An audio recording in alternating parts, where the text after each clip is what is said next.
এবং খেয়াল করছেন ফ্রান্স, ব্রিটেন এবং আমেরিকা কিভাবে সাপোর্ট দিচ্ছে, মানুষকে মারছে, তারা বলে যে শিশু হত্যা, এ হত্যা, সে হত্যা, এত কিছু, কিন্তু এটাতে ফুল সাপোর্ট দিচ্ছে।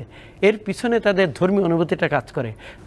এনায়েত খান, আপনি বলছিলেন যে মানে এখন সরাসরি না করে ইহুদিদেরকে দিয়ে মুসলিমদেরকে ইয়ে করা, হিস্ট্রির আমি এর কিছু প্রমাণ দিচ্ছি। তার কারণ আপনারা লক্ষ্য করেছেন যে যারা এভাঞ্জেলিক্যাল খ্রিস্টিয়ান, আমি আরও সোজা করে বলি, খ্রিস্টিয়ান ফর জিউস নামের প্রায় 8 কোটি মানুষের সংগঠন আছে, তারা সাপোর্ট করে।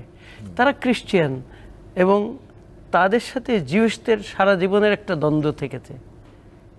সবসময় মুসলমানরা জিউসদের শেল্টার দিয়েছে। অটোমান এম্পায়ার, তাদের ডাক্তার সবই কিন্তু জিউস থাকতো সব সময়। এমনকি ভারতীয় উপমহাদেশে মোগলদের এখানেও ছিল, ভালো চিকিৎসক ছিল। কিন্তু আমরা এখন দেখছি যে জিউস, খ্রিস্টান ফর জিউস, তারা টাকা দিয়ে সব দিয়ে সাহায্য করছে। এবং ইসরায়েলে যারা নাগরিক, তারা দেখবেন ডুয়েল সিটিজেনশিপ, ইউরোপের বা আমেরিকার এবং ইসরায়েলের। সেজন্য খেয়াল করছেন অনেক দেশের নাগরিক আটকা পড়েছে। যারা স্টাডি করে না তারা মনে করবে ওই দেশের নাগরিককে ছেড়ে দেওয়া উচিত, কিন্তু আসলে ওরা কিন্তু ইসরায়েলি নাগরিক অ্যাজ ওয়েল অ্যাজ ওয়েস্টার্ন নাগরিক। এটা একটা নিউ মডেল রেজিম চেঞ্জের। আপনি যদি ইরাকের গভর্নমেন্ট যখন চেঞ্জ হলো, কারা ক্ষমতা আসছেন দেখবেন এরা ডুয়েল সিটিজেনশিপ, হয় ব্রিটেনের না হয় আমেরিকার। এবং এটা নতুন, এই বিষয়েও ভালো বই নেই, আগামীতে হয়তো আমরা পাবো। রেজিম চেঞ্জের বই আছে, বাট এইগুলাই এখনও কিন্তু এক্সপ্লিসিট হয়নি। তাইলে এখন হচ্ছে, আমি এই যে থিওপলিটিক্সের লাইনে কথা বলছিলাম, তাহলে খ্রিস্টানরা কেন এটা সাপোর্ট দেয়? তাদের কিন্তু খুব একটা বেশি লাভ নেই, কিন্তু লাভটা কি পুরো আরব বিশ্বকে তারা কন্ট্রোল করছিল একসময় তেল একে দিয়ে, একটা অ্যালসেশিয়ান ডগ দিয়ে এটা করছে, এই হিসাবে বলা যায় কিন্তু মডেল আকারে বললে। কিন্তু এখন দেখা যাচ্ছে তেলের নির্ভরতা কিন্তু আমেরিকার কমে গেছে, তাই না? এখন তারা তেলে, তারপরেও কেন এত সিরিয়াস? এবং খেয়াল করছেন ফ্রান্স, ব্রিটেন এবং আমেরিকা কিভাবে সাপোর্ট দিচ্ছে, মানুষকে মারছে, তারা বলে যে শিশু হত্যা, এ হত্যা, সে হত্যা, এত কিছু, কিন্তু এটাতে ফুল সাপোর্ট দিচ্ছে। এর পিছনে তাদের ধর্মীয় অনুভূতিটা কাজ করে। খ্রিস্টানরা চায় তাদের সব কিছু অন্যদের পরে চাপিয়ে দিতে। উদাহরণ 1 নম্বর হচ্ছে, আপনারা দেখেন আমরা মিনিস্টার বলি, আমাদের মিনিস্টার শব্দটা কোথার থেকে আসছে? গির্জার থেকে আসছে, গির্জার মিনিস্টার থেকে। আমরা আমাদের পিএটিসিতে, আমাদের বিসিএস অ্যাডমিন একাডেমিতে আমরা ঘটা করে রেক্টর নাম দিয়েছি। রেক্টর নামটা কোথার? রেক্টর গির্জার একটা পদের নাম, রেক্টর, সেখান থেকে আসছে। আমরা কিন্তু বুঝি না, না বুঝে এটা দিয়ে আমরা টাই করি, এরও একটা হিস্ট্রি আছে। তো ভেরি ইন্টারেস্টিং। তারা এই যে মদও খায়, মুসলমানদের পরে চাপিয়ে দিতে চায় কেন? আপনারা লক্ষ্য করেন যে যীশু খ্রিস্ট পানিকে মদ বানিয়েছিলেন, অনেককে পান করিয়েছিলেন। আর লাস্ট সাপার যেটা, সেটাতে কি কি খেয়েছিলেন আপনারা একটু পড়ে দেখবেন। তার মানে এটা তাদের কালচারে, কিন্তু আমাদের কালচারে, মুসলিমদের কালচার নেই। এই জন্য এটা চাপিয়ে দিতে চায়। এখন অন্যদেরকেও ইউজ করছে। আমার মনে হচ্ছে ইন্ডিয়াদেরকেও, হিন্দুদেরকেও আমার মনে হচ্ছে মুসলমানদের বিরুদ্ধে একইভাবে ইউজ করছে। আপনারা খেয়াল করবেন রাশিয়া তো খ্রিস্টান, তারা কিন্তু সোভিয়েত ইউনিয়ন একসময় ব্যবহৃত হয়েছে একইভাবে।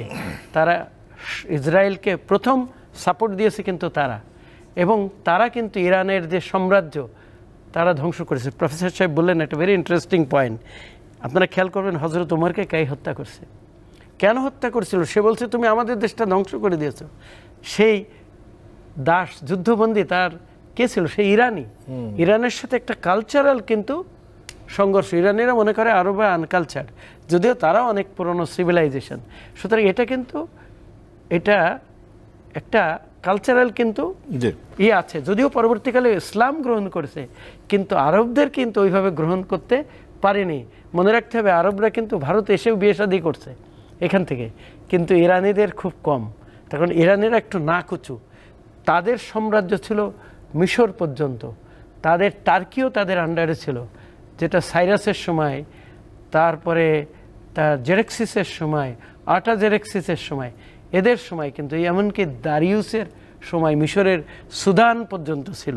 সুতরাং এদের একটা কাজ, এদের একটা মনের একটা সাইকি হচ্ছে তারাই থাকবে, খ্রিস্টানরা অন্য কেউ থাকবে না। পৃথিবীর সকল উপজাতীয় টাইপদের খ্রিস্টান করে ফেলছে, কিন্তু তারা বলে সংস্কৃতি পাল্টানো যাবে না, কিন্তু তারা তো সব পাল্টে দিয়েছে। তারা থাকবে, এক সময় ইহুদি থাকবে না, সেটা মনে করে এখন ইহুদিদেরকে মুসলমানদেরকে এখন নিশ্চিহ্ন করতে হবে, এরকম একটা সাইকেল কথা বলছেন আপনি। ইহুদিরা যারা শিক্ষিত অনেকেই, তারা কিন্তু অনেকেই বোঝে, এই জন্য ইহুদিদের ভিতরে মুসলমানদের চেয়ে, আরবদের চেয়ে তারা বেশি প্রতিবাদ করছে। তখন তারা জানে এটা যদি কন্টিনিউ করে বাদ বাকি ইহুদিরা একসময় শেষ হয়ে যাবে। মুসলমান তো একসময় এমন একটা কাজ করবে যে এরা শেষ।